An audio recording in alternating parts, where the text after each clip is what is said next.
Hi, welcome back. I'm Shane Green. Let's talk about culture. Actually, this week I want to talk about hockey. Let's talk about my Vegas Golden Knights. We're pretty fired up here in Vegas. They are now the most successful expansion team of all pro sports here in America, and they're now going for the Stanley Cup. Now listen, I get it. Their success on the ice has certainly fueled a lot of excitement in this town. But what's really cool is that there's some really cool lessons behind the scenes that I think a lot of managers and companies can apply to themselves. Blake Morgan wrote in Forbes magazine, customer experience can teach you a lot about what's under the hood. Now, what's under the hood in your organization is your company culture.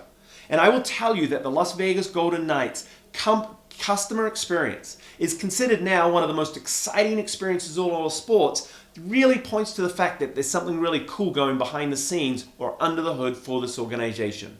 So what are some of the lessons we can learn? What are some of the things that they're doing really well? Well, let's start with the first lesson. It's got to be about selection. Out of the expansion draft, this team was expected to be really bad, like really bad. And one of the big reasons is that in the draft, they didn't always pick the best players that were available. They picked a bunch of players that hadn't really met their potential. But later we found out they chose them because of high character.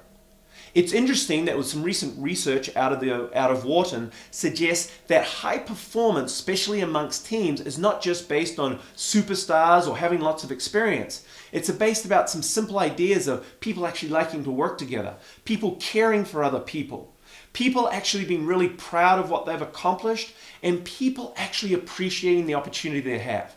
I couldn't think of a better definition of what these Vegas Golden Knights have done for themselves. So select people with the right character. Don't just pick the people with the most experience, because at the end of the day, your performance is going to be based on having a great team performance. The second thing we've learned is create a great environment for them to work.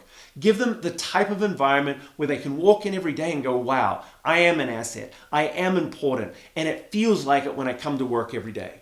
Players have talked about this all season long. The ownership group invested in creating an environment and a place to work that they can really enjoy. So ask yourself, have you sent that message to your team by the place and where they work is something that they can be proud of?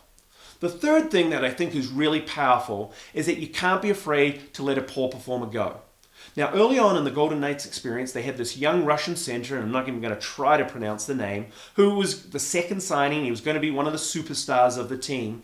But pretty early, pre-season, the first couple of games, they started to see that he wouldn't put in the effort in necessary. He started to become disgruntled. He wasn't a great team player. So you know what they did? They cut him loose.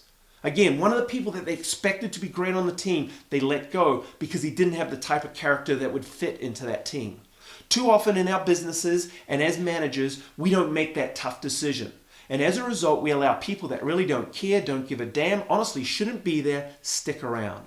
And when we do that, we send a message to the rest of the players on our team that, you know what, performance doesn't matter, attitude doesn't matter, the team doesn't matter.